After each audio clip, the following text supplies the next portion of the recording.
Over the last few months, I mainly shared with you street photography videos that I filmed in Mexico earlier this year. I hope you enjoyed watching as much as I enjoyed filming them. Since returning from Mexico, there have been some significant changes happening behind the scenes regarding camera gear, and more importantly, I totally overhauled my filming setup. Hello guys, welcome back to the channel and welcome to my new filming setup here. It took me a little bit to figure out what I want to do, but I think overall I'm pretty happy with the result and I think it looks really nice. But what do you think? Let me know in the comments. And not just this room has changed, also the filming rig that is filming me right now has changed significantly. I got rid of my Sony cameras or my Sony system and I switched over to Panasonic. I'm now shooting on this Panasonic Lumix S5. And besides the camera, I picked up a bunch of prime lenses for this system and so far it's been great. And besides that, I also picked up this 16 to 35 f4 lens. And I think for that kind of stuff that I do, the vlogging content, it's almost the ideal lens. So from now on, I will use this for filming and not just for filming, also for photography. I've already used it for a video that you will see very soon. And I think that turned out pretty well. It's not super small, but it's not that heavy. It's less than 500 grams, so it's not that bad.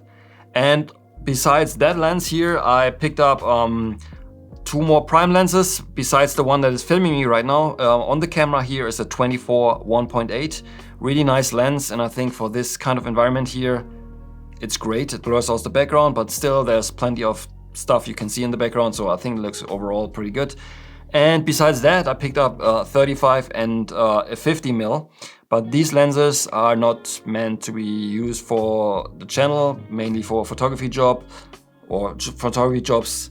I've already used them, pretty nice lenses. But the 35 here, maybe I could consider using this also for the channel, maybe for some street photography. But let me know if you want to see this lens with the S5, because I think not many people use the Lumix S5 system for street photography. So maybe this could be something to try out. But let me know what you think. Do you want me to use this or not? Let me know in the comments down below. And also I picked up something else because if you shoot video outside, especially outside, you probably know that you need ND filters to get the perfect shutter speed. And for that I picked up this Peter McKinnon, it's Polar Pro. It's a 2 to 5 stops variable ND, and it also has built-in mist. So it gives the video a more organic look, so it's not looking too over sharp, but really nice. I've used it already for a video, but you'll see. But it turned out really well. So cool filter, not cheap, but I think it's worth it. But I have to look after it. I tend to scratch my filter, so on this one it would hurt a little bit. So I have to really look out for this one and don't scratch it. Fingers crossed. So over the last few months, there weren't that many film-related videos on my channel, and there's a reason for it, but more on that a little bit later. But I would like to change that in the upcoming weeks and months, bring you more film content. But the reason is I did not do that is because when I'm out and about traveling to film videos, stuff like that, I try to bring as little as possible because I try to travel lightweight. And to achieve that, I cannot bring 4 or 5 cameras. And on my last trip to Mexico, I brought the Q2 monochrome, the Fuji X-E4, and the Sony that is doing the B-roll here, the ZV-1, which is okay. But I would like to bring also a film camera. So now, because the Fuji X-E1, I sold it, because maybe I will talk about that in a different video. It was not my camera. But the ZV-1 here, it's a great camera, but I would never use it for photos. And in low light, because it has only a 1-inch sensor, it's not that great. So that's why I now will use the Panasonic here for filming and also for photography, because if I want to shoot digital and color, I can use this as well. So not just for filming video. So it's ideal if I'm traveling, because I have this for video and for photos. Then I can bring the Q2 monochrome and I can bring a film camera. So this should work out. I mean, I'm trying to talk me into it and justifying my purchase, but I think it's a pretty good thing, but time will tell. So, like I said, in the next couple of months, I will try to make more content shooting film, more than I did in the last couple of months, because I only shot, I think, 2 videos with film. The one in Mexico City with the medium format camera and the one with the Olympus camera. So not that much, but there will be more coming. In fact, I already filmed a couple of videos where I shot film, so you will see them in the upcoming weeks, so look forward to that. So now let me give you an update on my current film cameras that I have. There have been some changes, not a lot, but there's some new stuff, and but you will see. So my main film camera is of course my Leica M6. It's my trusty M6 that I shot my 28 zine in Cairo with, so shameless plug. If you want to check it out, the link's in the video description. And besides that, I've shot many videos with this, and yeah, I love this camera here with the 28 Summicron. It's my favorite film camera. It's super reliable, and for what I do, I think it's the ideal camera, the ideal film camera, so this is not going anywhere. This will be a camera I will probably never sell, so yeah, Leica M6, gorgeous camera, and hopefully very soon I will be shooting this again. All right, besides the Leica M6, I have this camera here. It was gifted to me by a friend, very generous. It's a Nikon FM2. And on here is a Voigtlander 40mm f2 lens. It's a great camera, it's super reliable. And the good thing about this camera is that you can shoot it without batteries, because it's a mechanical camera. The batteries in here are only for the light meter, so but you don't need to use it, so it's purely mechanical, and that's great. And also this camera has 1/250 sync speed for using flash, and that's awesome if you want to use a flash, because most film cameras, especially the Leica, is 1/45. It's a big difference, and even nowadays there's a bunch of new cameras that are coming out that don't even support 1/250 without some tricks they have up their sleeves, like high-speed sync and stuff like that. So this is really great for a film camera, and I absolutely love it. It's a great camera, very reliable, not any issue on that. The only thing is I prefer rangefinder, so otherwise I would probably use this a lot more and would probably also get a 28mm for this. So besides the FM2, I have another Nikon here, and it's this one, Nikon FE. I had no plans to buy it. The reason I bought it was it came with a lens, not this one. And it was cheaper buying the camera and the lens in combination than getting just the lens. So that's why I basically have now this camera. And the camera basically for me is just like a lens cap, because I'm not using it since I have the FM2, and to me I think the FM2 is the better camera, so overall. That's why I probably never use it. It works, I tried it, it works. It's in good condition, and I guess I should probably sell it because it will otherwise just sit on the shelf. And this camera, you know, it's because it's still working fine. It needs to be shot, so somebody should use it, but it won't be me, that's for sure. All right, next to these Nikon bodies, I have this camera here. It's the Canon CT1A that was gifted to me by one of you. Very nice. And I've used it already in some videos, maybe you remember. And the great thing about this camera is it uses the Pentax K-mount, so you can just put on K-mount lenses, and these lenses are great. They are small, great image quality, and they are not overly expensive. So a lot of other old lenses gone up in price like crazy, but these are still fairly affordable. You can get this with a good 2.8 for less than 100 euros, and I think that's a good deal. This camera, I mean, is very basic. there's not many features it has, but the things it does very well. So the only thing is the shutter is pretty loud, so that's not ideal. But besides that, great camera. Had good fun using it.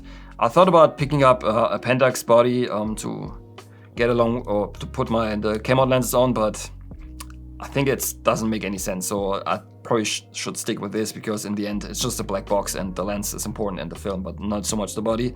So I will stick with this. And for this I have a 50 1.4 and the 28 2.8. Great lenses. When we're talking about the SLRs, there's another SLR that I picked up while being in Mexico, and I've already made a video with this. It's the Olympus OM2N. It's a great little camera, and especially if you have never tried one and you look through the viewfinder, it's incredible because it's huge.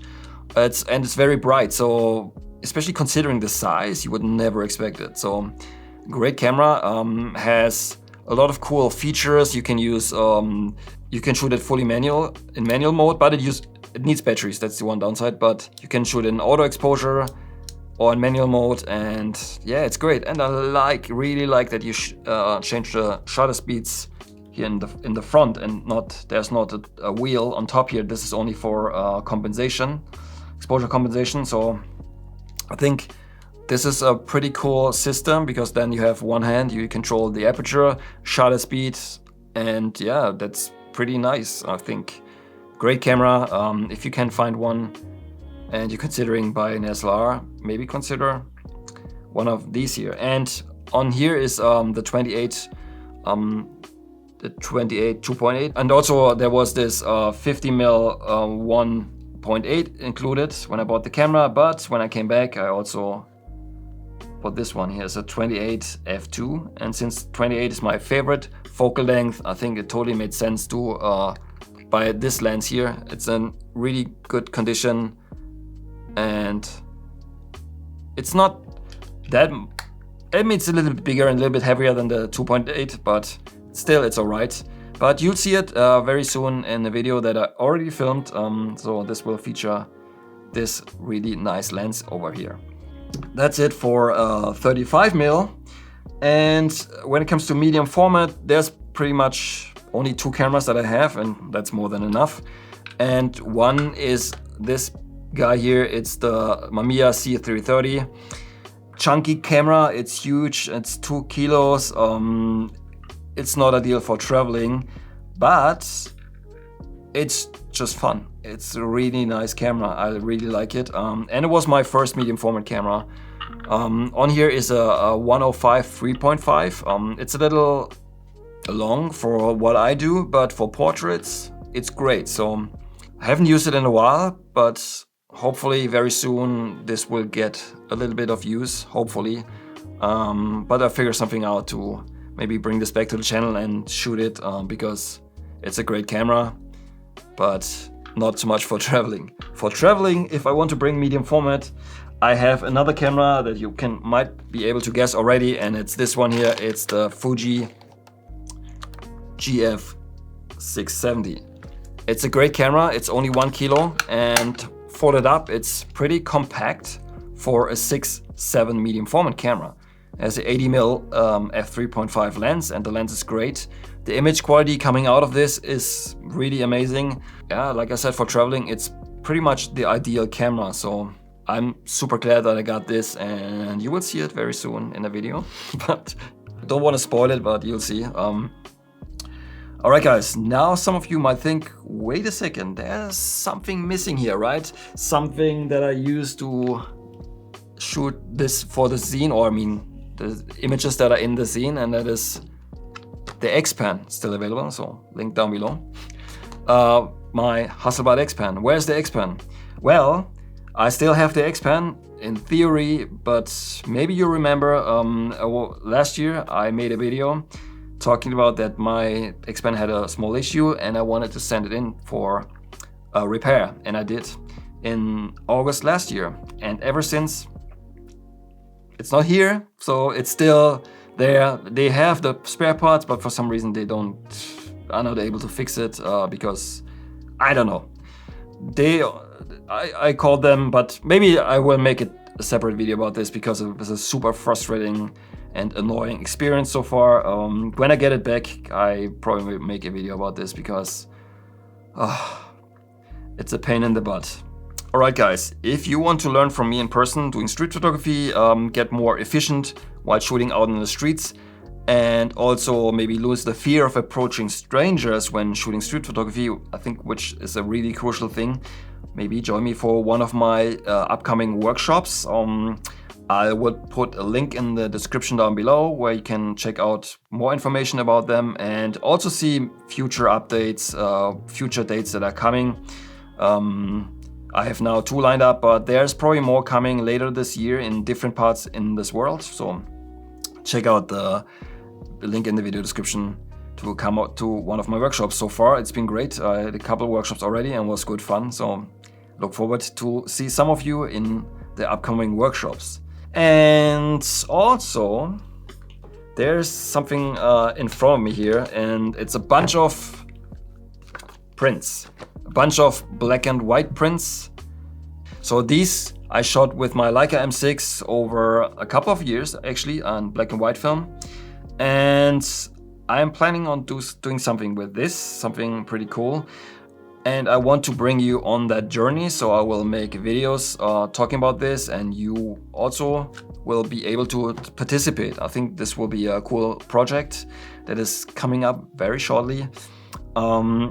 I wanted to do this last year, but there were reasons why I couldn't do it, but I will explain in the future in the video when I talk about that. Alright guys, talking about prints, there's something I want to share with you, something that is actually really funny, because I have some photo books, not that many. Some they're collecting photo books, they have like dozens and dozens of them. I have some, yes, and I really enjoy looking at them. But when I'm traveling lightweight, so sometimes I see a cool photo book, I want to pick it up, but it's too heavy and to carry around the whole time, so I end up not buying it. But when I had the workshop in Amsterdam, it was raining, it was one day, and we went to a bookstore, and there I found some photo books that I couldn't resist. I had to pick them up, pick one up, because it was just funny. And the title of the book, as you can see here, it might seem weird, but if you actually look in here, you know why it's called like that. And it's probably the worst photo book I've ever seen. The printing is not great, the image quality in here is not great, but it's still the most fun photo book I've ever seen because the photos in here are just super hilarious. It's not specifically street photography, but because some of the photos are staged, like the one you see here on the cover. It's staged, it's like a really shitty wedding shot, but it's actually really funny. But in here is also unstaged stuff, a lot of it actually, and these photos are great. It's really funny street photography, to be honest. And let me show you some here. And the spreads are really fun to look at. These are just some examples, but there's, oh, look at that, it's also really funny. The lava barbecue. Yeah, this is really great. I had such a good laugh, and also was looking at these photos with friends, and they also laughed really hard. And the cool part about this, they're really cheap. And there's 2 more editions, so they have 2 more here. And they are as good as the other ones. Look at the cover here. It's absolutely hilarious. So I will leave a link in the video description if you want to check it out, and also to the other gear that I mentioned. Yeah, this is awesome. Usually I don't talk about photo books, but these are just really, really funny. And I think these are a really great gift for photographers, because I guess most people would really enjoy looking at this because it's really funny. Some might not, but I think most will. So if you're looking for a gift for a photographer, this might be it. It's really cheap, but it's a great gift. So link will be in the description box down below. And yeah, guys, I think that's about it for today's video here. Filming in my new environment, the first video, my new setup here. Yeah, that's about it. If you like this episode, as always, give it a thumbs up. Subscribe to my channel if you haven't already, and we will see each other very soon in the next one. Until then, auf Wiedersehen.